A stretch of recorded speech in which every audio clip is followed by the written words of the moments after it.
Welcome back guys, I am Ravi from Brain Mentors. This video is the part 2 of Python top 20 tips and tricks. In the previous video, I covered Python first top 10 tricks, and now in this video, I am going to cover next 10 tricks. So I'll be starting with the trick number 11, that is function annotations. A lot of people are not aware about this technique, the function annotations that is included in Python, which is used to denote that what data types you are receiving in parameters and what type of data you will be returning. So let's create a function known as Kelsey. In this, I'll be giving two parameters, let's say a and b, and I'll return simply a plus b.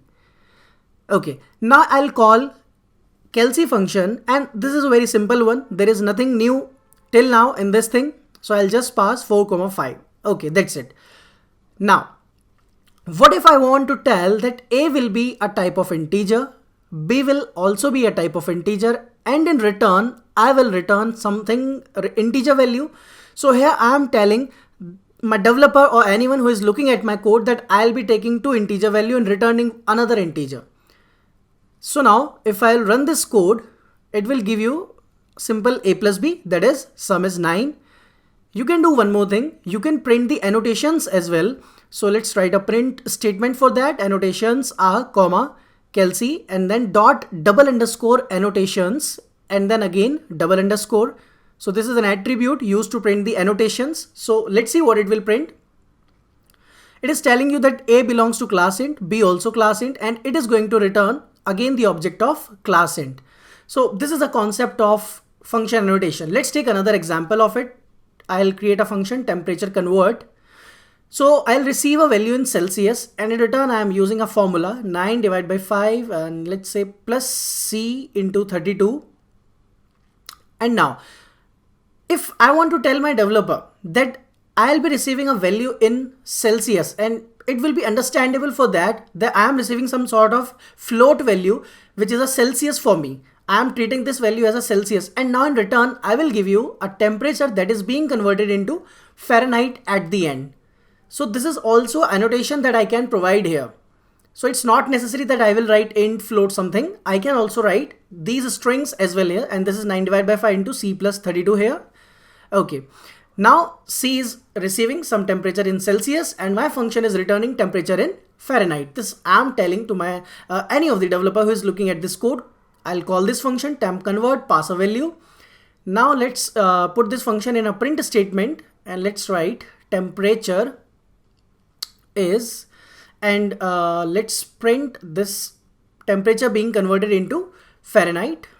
So let's do one more thing. I'll just print the annotation for this function as well. So annotations are temp convert dot double underscore annotations. So it will print the annotations this time, the temperature in Celsius and temperature in Fahrenheit. Let's run it. So you can see that I am receiving C, that is temperature in Celsius, and I am returning temperature in Fahrenheit. So this is the use of function annotations in Python. So this will be a new thing, I hope, for you. Now, next trick is open a website in 2 lines of code using Python, and it will be open in a browser.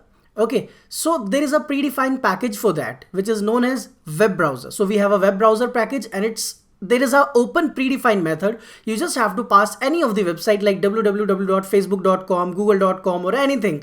It will just open the website in your default browser like this. So it has opened facebook.com here. Simple. So in 2 lines of code in Python, you can just open any website. Okay, so this was the basic code to just open a website in 2 lines of code. So, and now right now I'll just comment it so that it won't open again and again.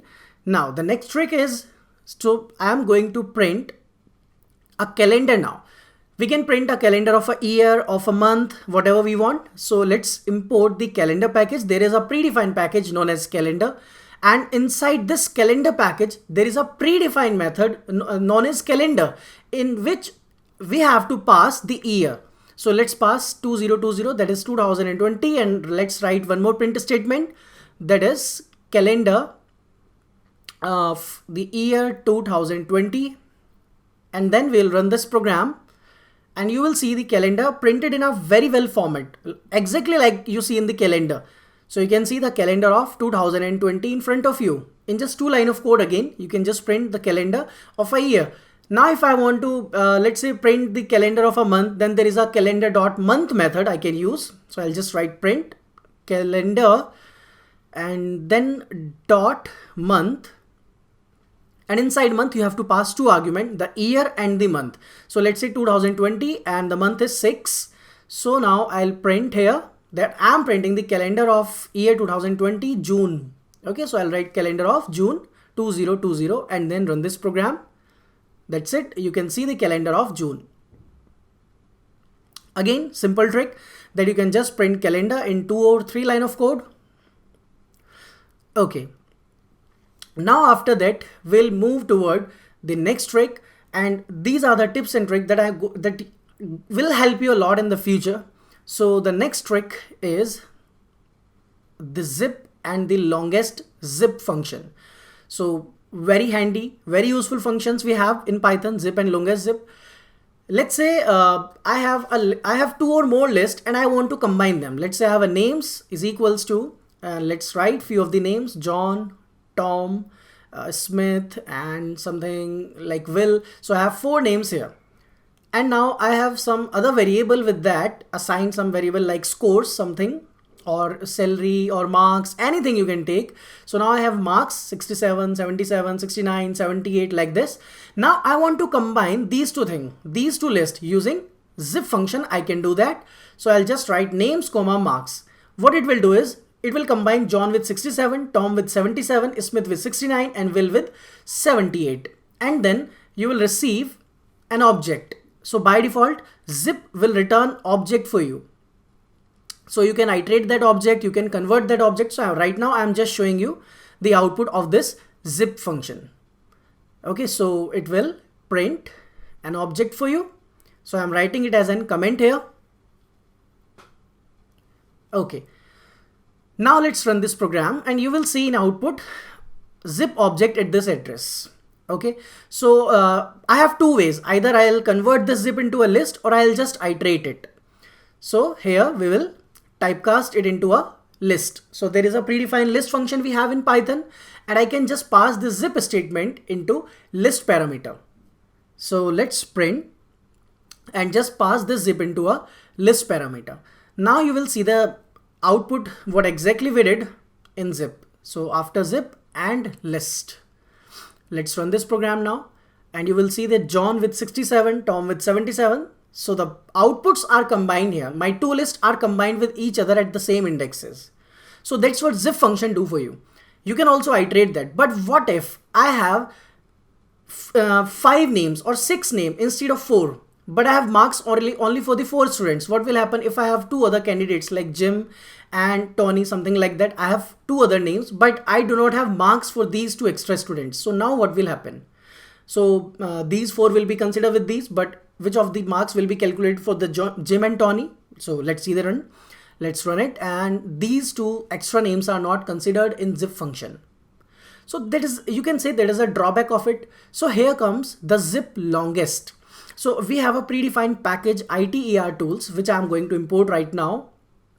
And it will help you ITER tools dot, and then there is a zip underscore longest method in which I am going to pass this name and marks, exactly the same we did in list. And I'll typecast it into a list because it will also return the object for you. So just typecast it into a list and then print it. So now let's see what will be the output if I use ITER tools dot zip longest instead of simply using zip. And that is a question that is being asked in interview a lot of time. So now let's run this program. So after running this program, you will see all of the names are considered. The 2 of the students whose marks was not there, so it will just print none. So all the names was considered. So you have now both the choices. If you want to contain the names, all the names, then you can use the longest zip. If you do not want to contain, then you can simply use the zip function. It's up to you. Okay, let's move. Like difference between is and double equals to. So this is our next trick. So there is a keyword known as is, and there are double equals to we have in Python. Let's see the differences. This question is asked a lot of time in interviews. So let's say I have x and y, both the variables have same values. What if I write x double equals to y? Will it give me true or false? So either it is going to give you true or it is going to give you false. There is only one thing. So now obviously it is going to give you true. Simply you can see that both of the values are equal. X is double equals to y. It will give you true. But what will happen if I write x is y? Now think about it. X is y. It is also going to return either true or false. Only one thing. So now in this case, it is going to return false. Why? Because is checks the reference. So you can see false in the output. So basically double equals to was checking the values, is was checking the reference. Now I'll write down the ID of x and ID of y so you can check the references, the ID that is being assigned at the back. So we have a predefined function known as ID. So this is the ID we have. This is the ID of x and y. Both the IDs are different. So that's why is keyword was checking the IDs. Now let's say we have z is equals to x. Okay. And this time if I write z is x or x is z, x double equals to z will give you true and x is z will also give you true. Why? Because x and z both are having the same reference now. That's why you will get true here. So I'm just writing a print statement, x double equals to z and x is z. We are comparing here, x is equals to z. Let's run it. So you can see x double equals to z true, x is z, both are true, both the IDs are equal here. So that's why it is giving you true, because x and z are only the same variable we are having. There is only single object in the memory. There are not two references. There are not two objects. There is only single object. But when we was having x and y, there were the two different objects. So double equals to is comparing the values only, the values inside x and y. So I'm writing here, and is keyword is used to check the references, is used to compare the references. Like the data types is also, like you can say, equal, but still the reference in the memory we have. Okay, let's move towards the next trick. Okay, so after learning these things, this was the keyword basically, and double equals to was the operator we had. So now the next trick is packing and unpacking in Python, which is a very popular feature in Python, packing and unpacking. So let's see what exactly it is. So let's say if I have a function and you want to return 1, 2, 3 or 4 or any number of values. Can you do that in any of the programming? Like, can you return any number of parameters, any number of variable from your return statement? I can do that thing in Python with a function. So let's create a function. Let's say Kelsey. I'll pass x and y to it. And now I'll take 4 variable. A is equals to x plus y, x minus y. Then c is equals to x into y and d is equals to x divided by y. I have 4 variable. What if I write return and then a? It is okay for you. There is nothing new in that. I'll just call Kelsey, pass 2 things, 5, 6. Now what if I write a, b, c, d? Will it work for me or not? Now this is the thinkable question here. So if I'm returning 4 parameter, is it possible in any programming that you can return 4 parameters? Let's see. So if I write print Kelsey and pass your Kelsey here, and I have 4 return, basically it is a single return statement. I am just returning a single value, that is a tuple here. Python will convert it into a tuple at the back. Okay, so we are returning only a single value, single tuple here. So you can see the output is 11y. I have returned a, b, c, d, Kelsey. Okay, so the Kelsey is the function name. I've just forgotten here. And now let's run it again. You can see the 4 values here. Okay, so we have 4 values returned from the function here. So this is basically the packing concept here. So let's comment it, and now I'll use Kelsey function again, pass 5, 6, and now you will see a basic magic of it. Okay, so if I check the type of x, it will be a tuple for you. Okay, so in Python, it's not necessary when you are defining a tuple that you need to pass the parentheses. You can just write down tuples like this without parentheses as well. Okay, now I have 4 variable I, j, k, l is equals to Kelsey. Now here comes the benefit of packing and unpacking. You are returning 4 values, and here I am receiving 4 values in different variable. I, j, k, l, I for a, j for b, something like that, and I'll print them all. So let's write print values here. So values r, comma I, comma j, comma k, comma l. I have 4 variables here. Let's run this. And now you can see the output values are this. Okay. So now you can see here we are doing unpacking and here we was doing packing. So I just packed 4 variable and then unpacked these 4 variables. Now remember, if you are returning 4 variable, now let's try to do one thing, remove one of them. Okay, let's say you have I, j, k, you are not having l. So try to do that thing at your own and then see the solution of that. So I'll just move forward for the next trick, that is the permutation and combinations in Python. Okay, so here let's say we have permutation and combination. So in mathematics you might have studied about permutation and combination. Here what I'll be doing is there is a predefined package again, that is itrtools, that I'm going to use to create the permutation and combination. So we have predefined functions, let's say itrtools.permutations and itrtools.combinations. Okay, so first let's see the itrtools.permutations method. Here you have to pass a iterable list, any of the iterable list, tuple, anything. So I'm just passing a list here, data, and let's see the result. What will be the result? Again, by default, it is going to return some object. So we have to again typecast it into something else. Let's run this program now. So first, let's typecast it into a list. Now, let's see what full permutations will do for you. So I have 5, 4, 6. Now it will be having permutation of each and every element. Like in the 3 combination, we have 5, 4, 6, 4, 5, 6, 4, something like that. We have permutations. I can also pass an integer value here, data comma. So there is an int you can see, which is going to return successive r length permutation of elements in the iterable. So let's pass 2 here.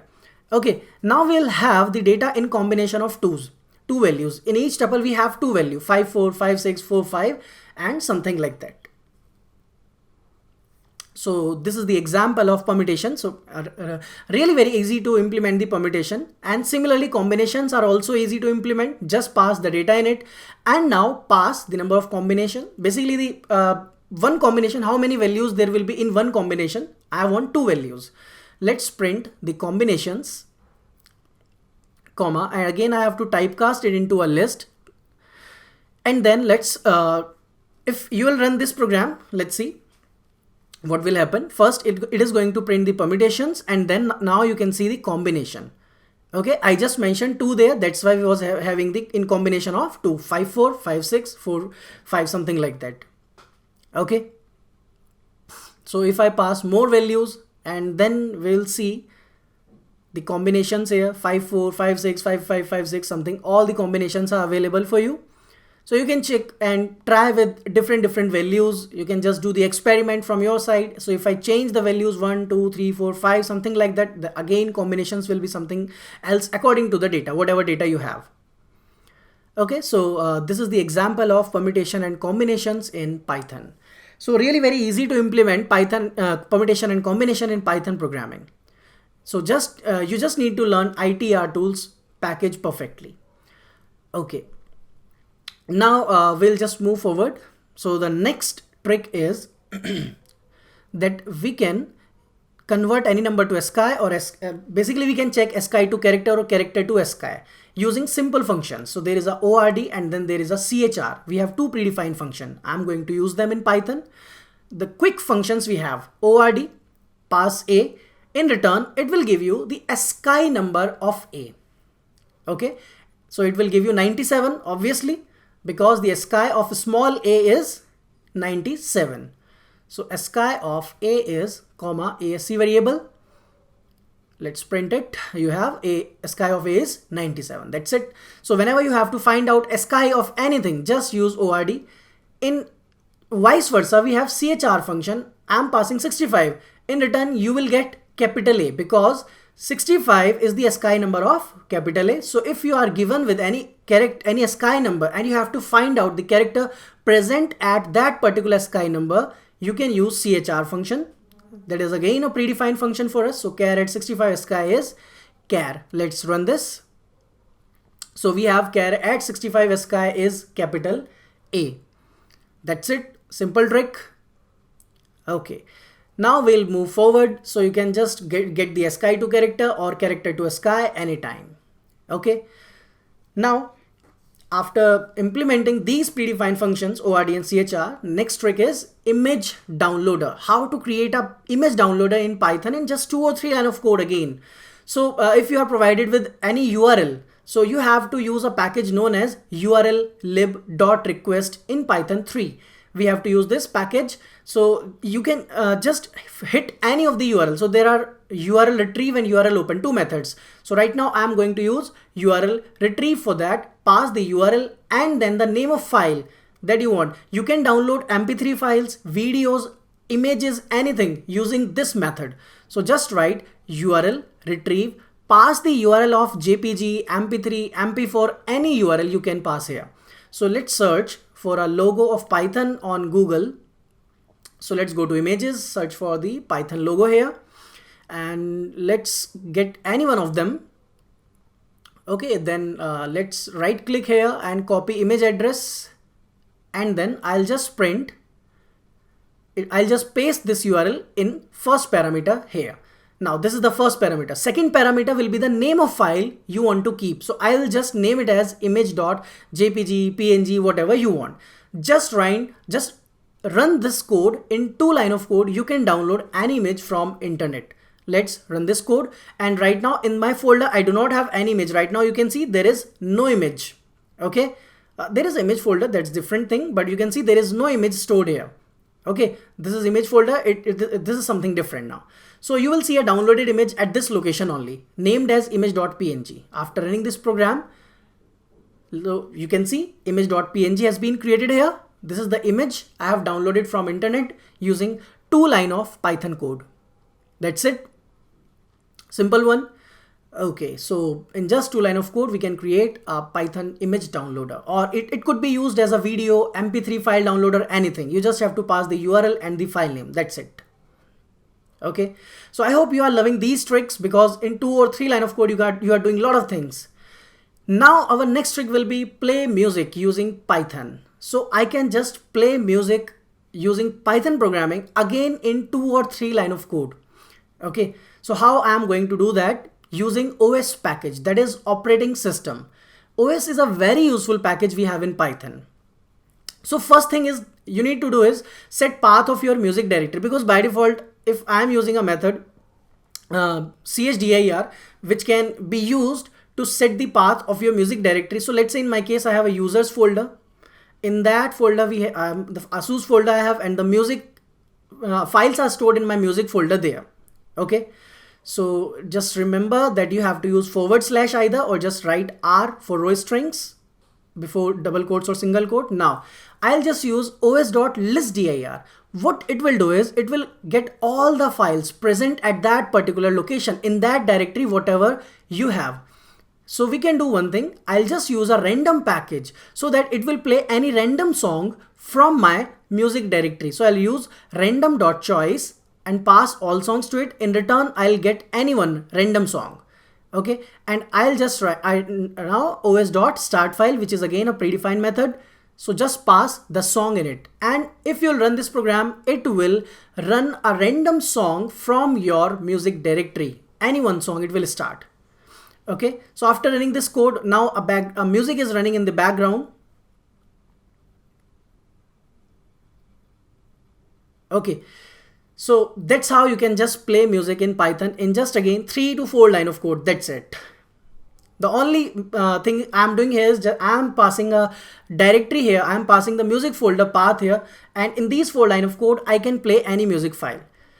So I hope you enjoy all these 20 tips and tricks. So we'll be learning more and more things about Python, data science, and a lot of different technologies. Okay. So thanks for watching the video. We'll see you in next time.